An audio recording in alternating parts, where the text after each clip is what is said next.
नमस्कार, मैं सत्या आपके लिए लाया हूं छोटी छोटी कहानियां पुरानों से चुनी हुई, दादा दादी से सुनी हुई और कुछ कहानियां जो सच्ची घटनाओं पर आधारित है। इन कहानियों से हम मनोरंजन के साथ साथ कुछ सीखेंगे और सिखाएंगे भी।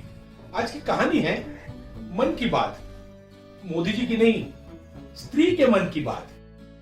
अनंतपुर के युवराज अनंत सिद्धपुर के राजा सिद्धांत से युद्ध में हार चुके थे और युद्ध के नियमों के अनुसार बंदी बनकर खड़े हुए। युवराज अनंत की बहादुरी, युद्ध कौशल और धर्म नीति से राजा सिद्धांत बहुत ही प्रभावित थे और इसलिए उन्हें रिहा करना चाहते थे। उन्होंने अनंत से कहा कि युवराज, मैं आपको एक प्रश्न के साथ रिहा करता हूं और यदि 30 दिन के अंदर आप उस प्रश्न का उत्तर दे पाए तो आपकी रिहाई निश्चित रहेगी, वरना 31वें दिन आपको फिर से बंदी बना लिया जाएगा। युवराज ने कहा कि महाराज, मैं आपका बंदी हूं, आप जो कहेंगे वो मुझे मान्य है। इसके बाद महाराज सिद्धांत ने अपना प्रश्न दिया। ये प्रश्न था कि स्त्री क्या चाहती है। स्त्री क्या चाहती है, इस प्रश्न के साथ युवराज अनंत को रिहा कर दिया गया। युवराज अपने राज्य अनंतपुर पहुंचे। वहां पर उन्होंने अपने पिता और अपने सबसे करीबी दोस्त जगत को अपनी रिहाई और उससे जुड़े हुए प्रश्न के बारे में बताया। अब पूरा अनंतपुर इस प्रश्न का उत्तर ढूंढने लगा कि स्त्री के मन में क्या है। बड़े बड़े विद्वान इस प्रश्न का उत्तर नहीं खोज पाए। देखते ही देखते 25 दिन गुजर गए। फिर किसी ने उन्हें बताया कि शहर से दूर जंगल में एक बुढ़िया रहती है जो बहुत ही बुद्धिमान है और जिसके पास हर प्रश्न का उत्तर है। ये सुनते ही अनंत और जगत दोनों जंगल की ओर निकल पड़े और बहुत दूर घने जंगल में चलने के बाद उन्होंने एक कुटिया देखी। वे कुटिया के भीतर गए और वहां उन्होंने एक बदसूरत सी बुढ़िया को देखा। दोनों युवकों को देखकर वो बुढ़िया मुस्कुराई और बोली, मैं जानती हूं तुम लोग यहाँ क्यों आए। तुम जानना चाहते हो ना स्त्री क्या चाहती है। इस प्रश्न का उत्तर है मेरे पास। ये सुनकर दोनों युवक बड़े प्रसन्न हुए और कहने लगे कि हम आपको मुंह मांगी कीमत देंगे, बस हमें इस प्रश्न का उत्तर दे दीजिए। बुढ़िया ने कहा कि मेरी जरूरत धन नहीं है, मैं तो एक जीवन साथी चाहती हूं। फिर उसने जगत की ओर देखा और उससे कहा कि यदि तुम मुझसे विवाह करोगे तो मैं तुम्हारे प्रश्न का उत्तर दूंगी और तुम्हारा मित्र रिहा हो जाएगा। यह सुनकर अनंत बड़ा गंभीर हो गया और उसने कहा कि मैं अपनी आजादी के लिए अपने मित्र की खुशी की आहुति नहीं दूंगा।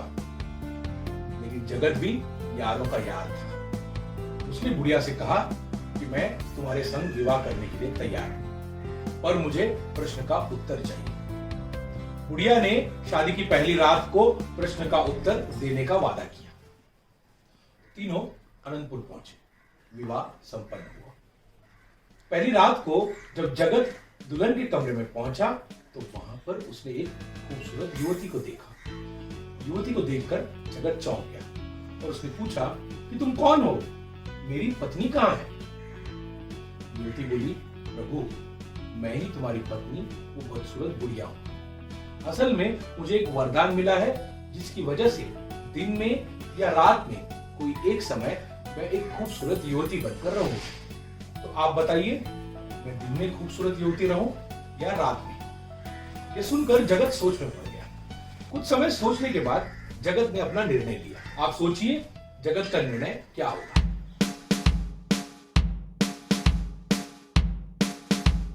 जगत ने अपनी पत्नी से कहा कि तुम्हारी मर्जी से रहो। तुम जब चाहो दिन में या रात में खूबसूरत युवती या बदसूरत बुढ़िया बनकर रहो। ये तुम्हारा जीवन है, इसका नियंत्रण तुम्हारे पास ही रहेगा और सारे निर्णय भी तुम ही लोगे। ये सुनकर उसकी पत्नी ने कहा कि प्रभु, मैं तो सारा समय दिन रात सभी समय खूबसूरत युवती ही बनकर रहना चाहती हूं और प्रभु वैसे ही होगा। उसी समय जगत को अपने मित्र के लिए ढूंढ रहे प्रश्न का उत्तर मिल गया। स्त्री यही चाहती है कि उसके जीवन का नियंत्रण वो स्वयं करे। उसके जीवन से जुड़ी हुई सारे निर्णय वही ले और उसके जीवन की डोर उसी के हाथों में। तो सीखना यह है कि आपके इर्द गिर्द जो भी स्त्री है, आपकी मां, बहन, पत्नी, बेटी या फिर कोई मित्र, उनके जीवन का मार्ग उन्हें स्वयं ही चुनने दें और उनके जीवन से जुड़े हुए निर्णय उन्हें स्वयं ही लेने दें। तो निजी जीवन, परिवार, समाज, राष्ट्र और सारा संसार बहुत ही आनंदमय और खुशहाल रहेगा। आप मुझे सब्सक्राइब कीजिए और मैं आप तक नई नई कहानियां पहुंचाता रहूंगा। अगर आप सब्सक्राइब कर चुके हैं तो बेल आइकन दबाएं ताकि नई नई कहानियों के नोटिफिकेशंस आप तक पहुंचे।